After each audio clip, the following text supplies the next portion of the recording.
শুরু হয়েছে। সামনেই জুলাই অগাস্ট মাসে এগেইন এই বছরের আরও দুখানা গ্রহণ আসছে, চন্দ্র এবং সূর্য গ্রহণ।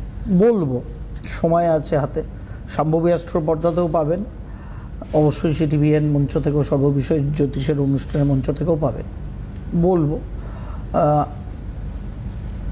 ভগবান করুন যা হয়েছে ভেনেজুয়েলায়, তো আপনি আমি শুনেছি, দেখেছি, পড়েছি, আর কোথাও না হোক, কিন্তু গ্রহ নক্ষত্রের গতিবিধি কিন্তু সেরকম কথা অন্তত বলছে না পৃথিবী সাপেক্ষে। হ্যাঁ, ভারতবর্ষ সাপেক্ষে খুব একটা নেগেটিভ ভূমিকম্প বা এই জনিত টেন্ডেন্সি দেখা যাচ্ছে না।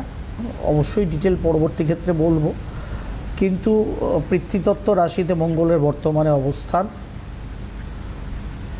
শনিদেবের জলরাশিস্থ মীন রাশির ঘরে অবস্থান, সেখানে শনিদেবের তৃতীয় দৃষ্টি মঙ্গলদেবের ওপর, যেটা পৃথ্বীতত্ত্ব প্রধান অংশেই, যার ফলত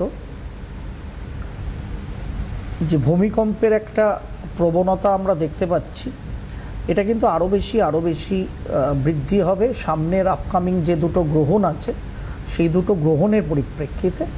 ভারতবর্ষ থেকে কোনো গ্রহণই এবছরে দৃশ্য নয়, যার ফলে আমাদের ক্ষেত্রে হয়তো চাপ কম, কিন্তু পূর্ব এবং দক্ষিণ পূর্ব এশিয়া বা কিছুটা উত্তর পশ্চিম অংশ, মধ্যপ্রাচ্য, বিভিন্ন জোনে ভূমিকম্প প্রবণতা কিন্তু আগামী দিনে আরও বেশি করে থাকবে, জুলাইয়ের মিডল থেকে প্রায় সেপ্টেম্বরের ফার্স্ট উইক অবধি। এবং এই সময়টা খুব একটা সুখকর সময়ও কম বেশি হবে না, আমার দেশের সাপেক্ষেও খুব একটা সুখকর হবে না। কেন হবে না, কী কারণে হবে না, ডিটেল আলোচনা করব। ব্যক্তি জীবনের ক্ষেত্রে এগুলো হয়তো আপনার আমার খুব বেশি দরকার নেই, কিন্তু সামগ্রিক ক্ষেত্রে কোনো প্রভাব যখন পড়ে, সেটা আপনাকে আমাকে ব্যক্তি জীবনেও কিন্তু ঝামেলায় ফেলে। আমরা ভাবি আমরা তো বেঁচে গেছি, আমাদের কিছু হলো না, কিন্তু এখন বিশ্বায়নের যুগ, তো গ্লোবাল ভিলেজে আমরা থাকি। সুতরাং কোথায় হরমুজ প্রণালীতে আমেরিকা, ইসরায়েল, ইরানের যুদ্ধে হরমুজ প্রণালী বন্ধ, আপনার আমার হেসেলে কি তার প্রভাব পড়েনি? পড়েছে তো। সুতরাং ব্যক্তি বিশেষের আসলে এই যে মাই সোলমেটের অ্যাড দিয়ে আমরা তো আমাদের অনুষ্ঠান শুরু করি, যেটা মেন বক্তব্য আমার, যেটা আমি বুঝি, সেটাই মাই সোলমেটের মাধ্যমে এনেছি। অ্যাকচুয়ালি এই যে কি বুঝি, এই বোঝাটাই আমাদের সবসময় ঠিক হয় না। শুধু হাজব্যান্ড ওয়াইফ নির্বাচনের জন্য বোঝাপড়া না, জীবনের প্রত্যেকটা সেক্টরেই আমরা কিছু ভেবে নিই, আদৌ সেটা বুঝি না, ভেবে নিয়ে সেখানে ঝাঁপ মারি।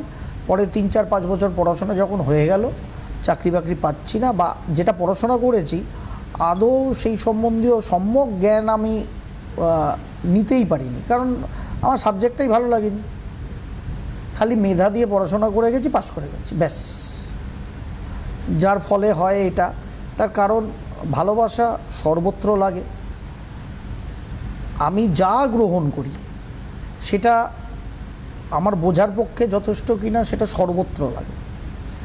এই সুতরাং বোঝাপড়া তো অবশ্যই বৈবাহিক দাম্পত্যের জীবনে লাগবে, ওটাই আসল চাবিকাঠি সুখী দাম্পত্যের। কিন্তু জীবনের সর্বক্ষেত্রে এই বোঝাপড়াটা লাগে, সেটা মানুষের সঙ্গেও লাগে, কোনো সাবজেক্টিভ ম্যাটারেও লাগে। আমি বুঝি না, ঝাঁপিয়ে পড়লেই তো যা হওয়ার তাই হয়। ব্যক্তি জীবনের ক্ষেত্রে, সামাজিক জীবনের ক্ষেত্রে তো আর ডিভোর্স নেই, ওটা খালি পারিবারিক দাম্পত্যে আছে। সেইখানে আমাদের সামাজিক ক্ষেত্রে সমস্যা তৈরি হয়, অর্থনৈতিক লসেস হয়। পড়াশোনা করলাম, বেকার সময়টা চলে গেল, কেন করেছি জানি না, সাবজেক্টটা নিয়ে পড়াশোনা প্রায়শই হয়। 20 বছর ধরে এইসব দেখতে দেখতে মাথায় আরেকটু চুল বেশি ছিল, সেটা তো উঠে মোটামুটি সাফা হয়ে গেল। এই দেখতে দেখতে আপনাদের সঙ্গে একই কথা, এক